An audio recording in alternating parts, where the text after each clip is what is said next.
Maestra Ventura me dice, no he escuchado su opinión sobre la adaptación del libro de García en Cuentos para Solitarios. Uy, ahí vamos a tener un problema. Mira.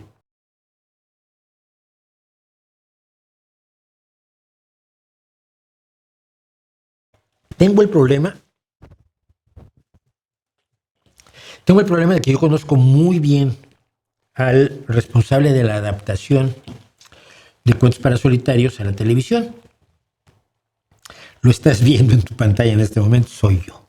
Es decir, cuando la productora me compró el cuento, me ofreció que yo escribiera el guión. Sabían que yo era guionista. Y dije, sí. Primero que nada porque pagaban. No, primero que nada porque hacer tu propia adaptación tú siempre es mejor. Y segundo porque pagaban. Entonces, de que lo hiciera otra persona, que lo hiciera yo, pues francamente lo pensé bien y dije, lo hago yo.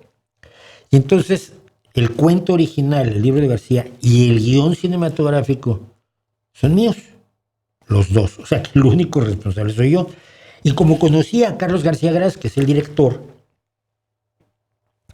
pues no se salió de la adaptación que yo hice. Lo que pasa es que en la adaptación tú no diriges.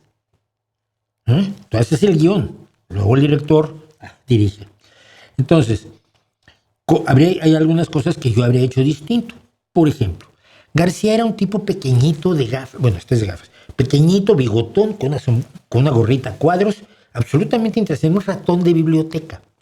García estaba planteado, déjame alejar esto un poco porque se me mete en la...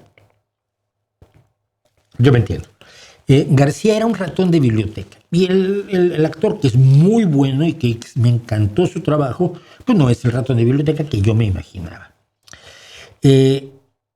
La librería tenía una puerta de entrada un poco más rústica, un poco más steampunk si quieres, como me la había imaginado, ¿no? Un letrero en la ventana, en el vidrio, tú veías dentro y no se veía mucho.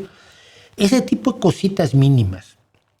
Pero fuera de ese par de detalles que yo recuerdo, y yo feliz de la vida con el trabajo de Carlos García Gras, y estuve en 2 filmaciones, y me acuerdo que dentro de la librería, el cambio de una toma a otra exigía poner los rieles del dolly de la cámara, y aquello era más complicado, había 25 personas trabajando para que la cámara se moviera de aquí a acá. 1 hora para prepararlo todo para que la cámara se moviera de aquí a acá en una toma donde están, creo que, Everardo y García. Y yo decía, pues esto es alucinante, no han traído a la mitad del mundo civilizado a hacer realidad algo que yo escribí. Entonces se ven ellos dos y él le dice esto y él le contesta esto otro. Ya las tomas pues las decidía Carlos, ¿no? Pero al fin y al cabo lo que estaban haciendo era algo que para mí era absolutamente asombroso.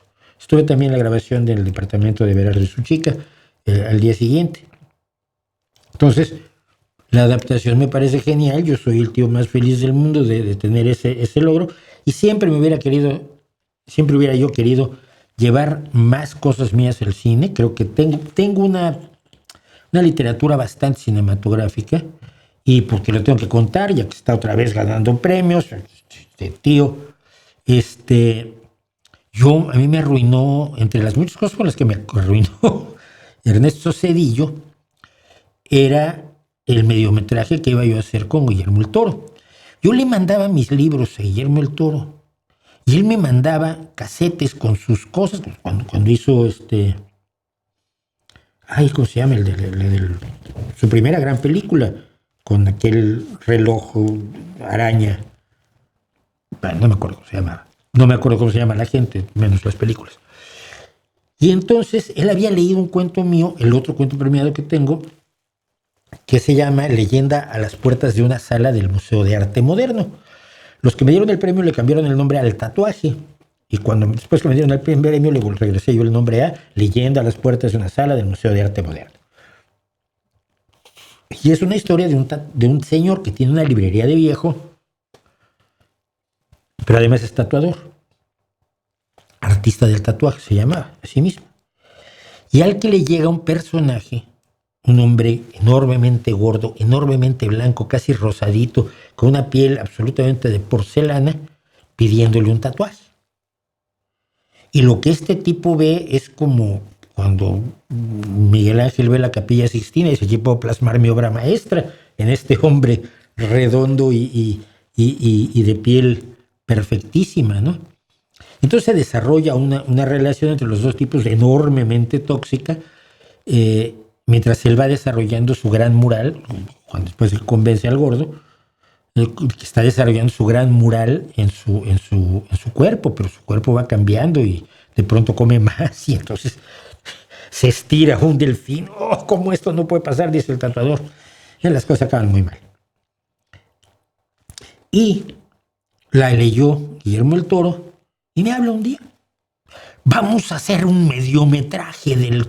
Sí, ¿cómo no? Ya sé, mira, el personaje, y esto es el cliente, no me acuerdo ahora cómo se llama el cliente, va a ser, ¿te acuerdas del sacerdote, del monje calvo del ¿cómo se llama? Del nombre de la rosa?